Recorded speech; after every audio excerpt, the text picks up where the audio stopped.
Assalamualaikum warahmatullahi wabarakatuh. Waalaikumsalam warahmatullahi wabarakatuh. Puji syukur kehadiran Allah Subhanahu wa taala. Salawat dan salam kepada Nabi Muhammad sallallahu alaihi wasallam.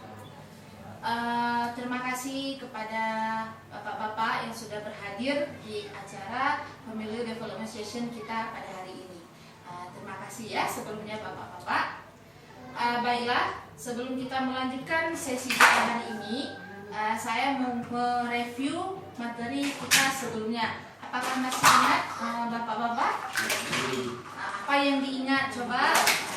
Sebelumnya jangan mencuri anak, jangan membela anak. Ya, bagus ya. Berarti kita pada materi sebelumnya kita membahas tentang jangan mencubit anak, jangan memarahi anak atau membentak anak, karena hal tersebut dapat memberikan perilaku yang buruk terhadap anak ya.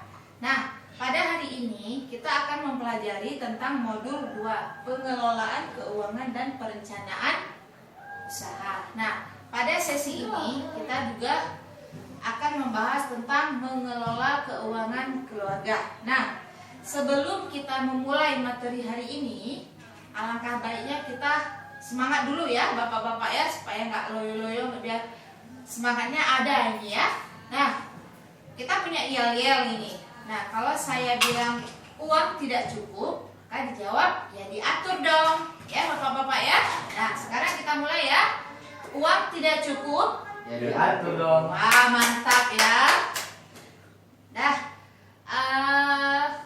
Nah, pada sesi pertama ini kita harus memahami jumlah pendapatan dan pengeluaran. Nah, coba bapak-bapak lihat gambar di depan bapak ini. Coba bapak baca. Sesi pertama, mengelola keuangan keluarga.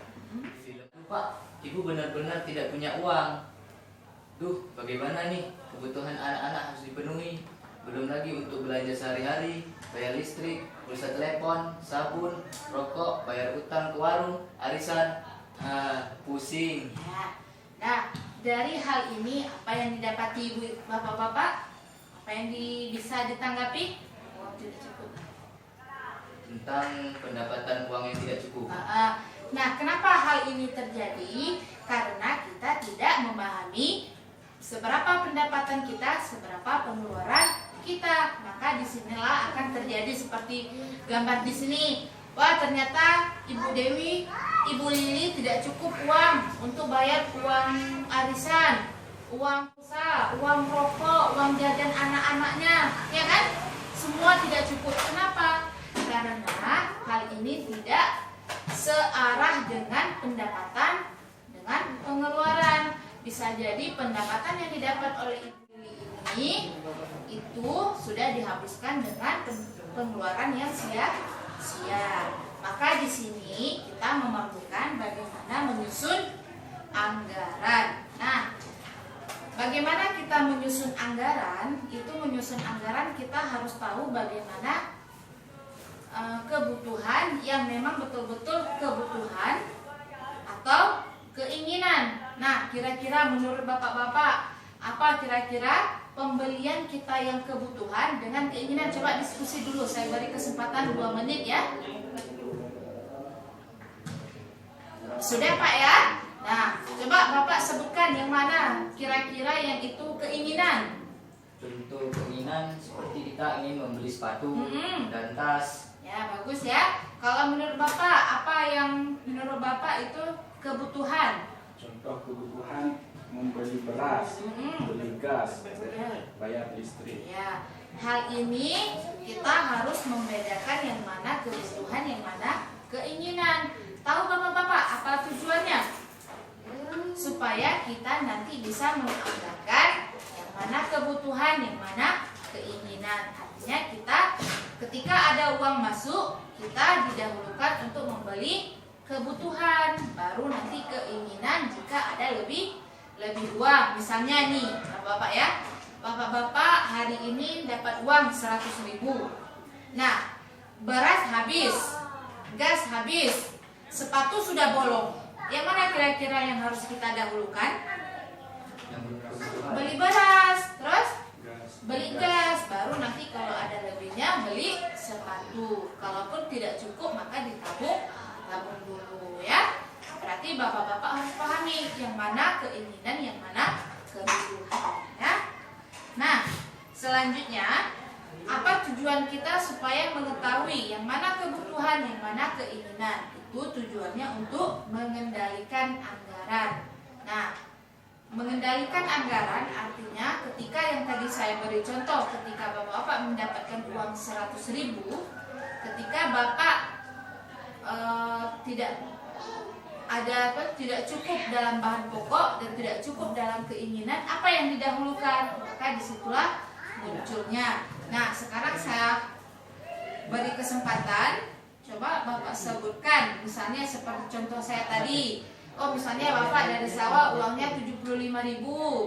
Biasanya saya beli ini pak, biasanya beli ini bu. Nah, sekarang coba berikan contohnya.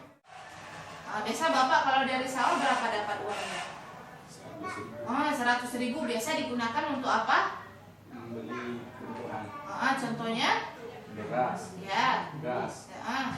listrik. Ya, listrik. Kalau rokok ada pak? Nggak ada. Nah, bagus ya. Kalaupun nanti beli kebutuhan rokok, kita harus mesti mendahulukan kebutuhan pokok kita seperti beras yang tadi pak ya.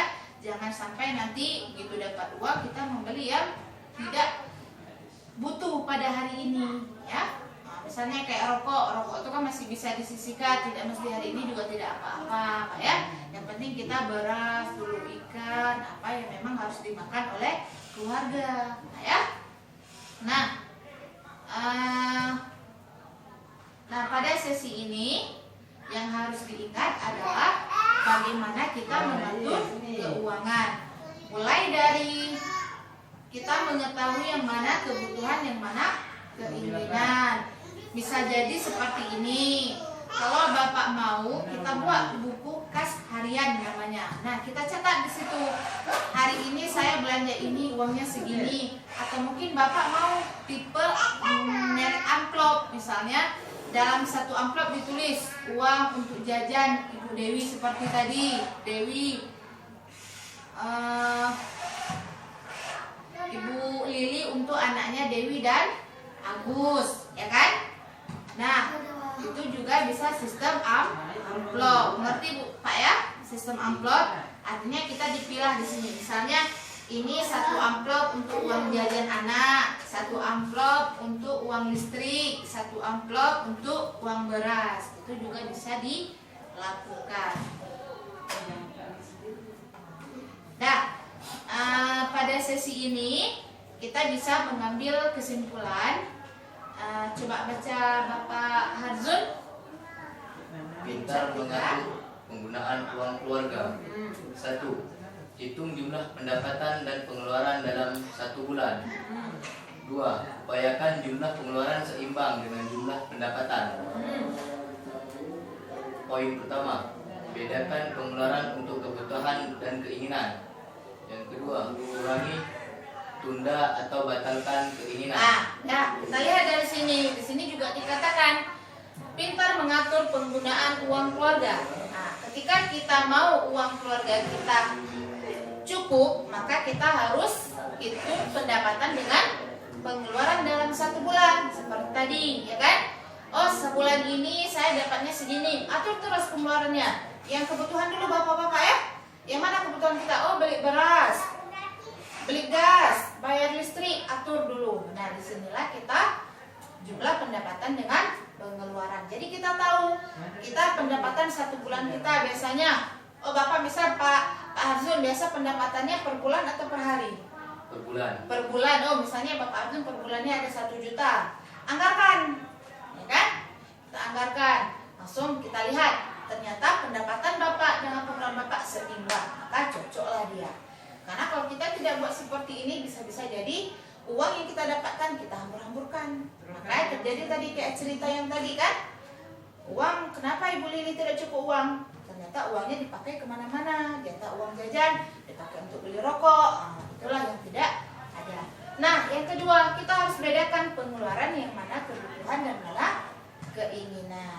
Nah, ini yang paling penting, kita harus sepakati bersama anggaran bulanan keluarga. Artinya ada bapak, ada ibu, ada anak-anak. Kita harus sepakati bersama bagaimana pengeluaran kita supaya 1 bulan itu mencukupi. Nah, supaya lalu kita kendalikan pengeluaran sesuai dengan anggaran yang diterima ya, Bapak-bapak ya. Nah, sampai di sini saya rasa cukup di sini pada sesi hari ini. Saya berharap pulang dari ini Bapak-bapak langsung bisa mempraktekkan dalam kehidupan sehari-hari ya. Yang paling penting Bapak harus melihat dulu yang mana keinginan, yang mana kebutuhan, baru nanti dianggarkan ya. Saya rasa sampai di sini dan saya berharap nanti ke depannya Bapak-bapak bisa langsung mempraktekannya dan keuangan Bapak-bapak langsung bisa membaik ya. Sampai di sini saya ucapkan terima kasih. Wabillahi taufiq wal hidayah. Wassalamualaikum warahmatullahi wabarakatuh. Waalaikumsalam warahmatullahi wabarakatuh.